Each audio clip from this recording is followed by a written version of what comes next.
अस्सलाम वालेकुम आप सबको। मेरा नाम है आयशा और मैं आप लोगों के लिए हॉरर स्टोरीज बनाती हूँ। आज भी एज यूजुअल आप लोगों के लिए हॉरर स्टोरीज लेके आई हूँ। Listeners, I am very very sorry. कल की एडिटिंग में मुझसे कुछ प्रॉब्लम हो गई थी। वो मैंने ईमान वारिस की स्टोरी का ऐड तो कर दी, लेकिन बाद में प्रॉब्लम क्रिएट हो गई। एक्चुअली मेरा एडिटर मैं काइन मास्टर यूज़ करती हूँ। एडिटर एक्सपोर्ट ही नहीं कर रहा था इतनी लंबी वीडियो। वो 15 मिनट्स की तकरीबन हो गई थी मेरी वीडियो, तो वो एक्सपोर्टिंग में कुछ प्रॉब्लम हो गई थी, जिसकी वजह से मुझे ईमान वारिस की स्टोरी कट करनी पड़ी। I am very very sorry Iman Waris, लेकिन मैं आज आप ही की स्टोरी शेयर कर रही हूँ। तो बढ़ते हैं ईमान वारिस की कहानी की तरफ। ईमान वारिस कहती हैं कि आज आपके साथ एक ऐसी बच्ची की कहानी शेयर करूँगी जो कि रात को बहुत मुश्किल से बची थी। ईमान वारिस कहती हैं कि एक बच्ची थी, मैं उसका नेम ऑनर नहीं कर सकती, आई एम सॉरी। कोई बात नहीं ईमान वारिस। एक बच्ची थी, वो एक रात को बड़ी मुश्किल से बची थी। उसकी मदर जॉब करती थी, उसके डैड भी जॉब करते थे। डैड उसके लेट नाइट आते थे, 12-1 बज जाते थे उनको रात के। उसकी मदर जो थी वो 9-10 बजे तक आ जाती थी। आज उनको थोड़ी सी देर हो गई। उन्होंने घर अपनी बेटी को कॉल कर दी। उनकी बेटी अकेली होती थी घर में, वो बच्ची। उन्होंने अपनी बेटी को कॉल कर दी कि बेटा आज मैं थोड़ा सा लेट आऊँगी, आज काम थोड़ा सा ज़्यादा है, तो आप घर में ध्यान से रहना, शरारतें ना करना और दरवाजे विंडोज़ अच्छी तरह से लॉक कर लो। बच्ची ने कहा कि ठीक है मम्मा, आप आराम से आए, मुझे कोई प्रॉब्लम नहीं है, मैं अपना ध्यान रख लूँगी। तो मदर ने कॉल काट दी। मदर ने कहा ठीक है और फिर कॉल काट दी। वो बच्ची जो थी वो बड़ी छोटी, इतनी भी छोटी नहीं थी, 8-9 साल की थी। वो टीवी देख रही थी अपने कमरे में बैठी, अकेली थी, रात का वक्त था, टीवी देख रही थी बैठी। एकदम से दरवाजे पर दस्तक हुई। उसने दरवाज़ा लॉक किया हुआ था। एकदम से वो टीवी में मस्त थी, वो एकदम से डर गई। उसको एक जोरदार शॉक लगा, पता नहीं कौन था दरवाजे पर। उसने जाकर देखा तो उसने पूछा कौन है। उसने दरवाजे के थोड़ा सा करीब जाके देखा, दरवाज़ा खोला नहीं था अभी, सिर्फ थोड़ा सा करीब जाके देखा। उसने पूछा कि कौन है, तो बाहर से एक बूढ़े से आदमी की आवाज़ आई कि मैं हूँ, दरवाज़ा खोलो। वो बड़ा पागल सा लग रहा था। उस बच्ची ने उसकी आवाज़ नहीं पहचानी, बच्ची ने उसको पहचाना नहीं। बच्ची ने कहा कि कौन है आप, मैं आपको नहीं पहचानती। बच्ची ने दरवाज़ा नहीं खोला। आदमी ने पूछा कि क्या तुम घर में अकेली हो? बच्ची ने कहा हाँ जी, मेरी मामा जॉब पे गई हुई है और मैं घर में अकेली हूँ। उस आदमी ने फिर एकदम से कहा कि जल्दी दरवाज़ा खोलो वरना मैं दरवाज़ा तोड़ के अंदर आ जाऊँगा। अब वो बच्ची जो थी वो बड़ी मासूम सी छोटी सी थी, वो एकदम से डर गई। उसने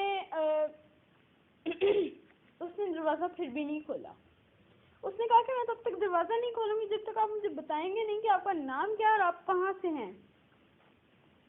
अब उस आदमी की थोड़ी देर के लिए आवाज़ नहीं आई, मगर जब उसकी आवाज़ आई तो इतनी भयानक आवाज़, इतनी भारी और इतनी भयानक आवाज़, खौफनाक आवाज़ थी उसकी। ऐसा लग रहा था जैसे कोई बूढ़ा आदमी भी नहीं बोल रहा और कोई बंदा भी नहीं बोल रहा। अब वो बच्ची बड़ी ज़्यादा परेशान हो गई। उसने कहा ये क्या माजरा, मैं कहाँ फंस गई हूँ। वो डर गई थी, मासूम थी बेचारी, छोटी थी। उसने जल्दी जल्दी अपनी मदर को कॉल की। उसकी मदर ने कॉल अटेंड की। उसने अपनी मदर को कहा कि मम्मा आप कहाँ हैं, जल्दी घर आए, मेरे साथ ये बड़ा माजरा हो गया। उसने सारी बात अपनी मम्मा को बताई। उसकी मम्मा ने कहा कि तुम गेट लॉक रखना और गेट के आगे तुमसे सोफे वगैरह हिलाए जाते हैं ना, घसीट के वो दरवाजे के आगे लगा दो ताकि वो बंदा दरवाज़ा ना खोल पाए जब तक मैं नहीं घर आ जाती। उसकी मदर ने कहा कि मैं 2 मिनट में घर आ रही हूँ, मैं भी बस अपना सामान ही पैक कर रही थी, तो मैं अभी घर आ रही हूँ। उसने बच्ची ने सोफे घसीट के दरवाजे के आगे लगा दिए ताकि वो आदमी दरवाज़ा ना खोल पाए। वो आदमी मुसलसल बाहर चीख रहा था, उसको बच्ची को कह रहा था कि मैं दरवाज़ा तोड़ के अंदर आ जाऊँगा। बच्ची उसकी बात अब नहीं सुन रही थी। उसने आगे सोफे लगाए, जो भी उसको पता था, जो भी उससे घसीटा जाता था, उसने सारा कुछ दरवाजे के आगे लगा दिया। उनका दरवाजा अंदर की तरफ खुलता था। वो बच्ची अब सोफे लगा के आगे वो बैठ गई थी आराम से। एकदम से दरवाजे पर फिर से दस्तक हुई। उसने जाकर देखा, उसकी मम्मा आई थी। उसने जल्दी से गेट खोला, उसने अपनी मम्मा को अंदर बुलाया और जल्दी से गेट लॉक कर दिया। उसने अपनी मम्मा को दोबारा से सारी बात बताई। उसकी मम्मा ने कहा कि बेटा, बहुत साल पुरानी बात है, यहाँ पे एक आदमी घूम रहा था, उसको पता नहीं किसी ने गोली मार दी थी। तो भी उस आदमी की रूह बदरू रोज रात को किसी ना किसी को जरूर तंग करती है, किसी ना किसी के घर पे जाकर दस्तक देती है, किसी ना किसी के घर पे जाकर दस्तक देता है और लोगों को तंग करता है। और अच्छा हुआ कि तुमने सोफे आगे लगा दिए, वरना वो वाकई में दरवाजा तोड़ के अंदर आ जाता। कई लोगों के साथ इस तरह भी हुआ है कि ये आदमी दरवाजा तोड़ के अंदर आ चुका है। वो बच्ची बहुत ज़्यादा डर गई। उसने कहा कि मम्मा, मैं कल से अकेली नहीं रहूँगी। उसकी मम्मा ने कहा ठीक है, मैं तुम्हें साथ ऑफिस ले जाया करूँगी, वो तुम्हारा मैं तुम्हें अपने साथ बिठा लिया करूँगी। फिर अगले दिन से वो अपनी मम्मा के साथ ऑफिस जाती है और वो घर को लॉक करके जाते हैं।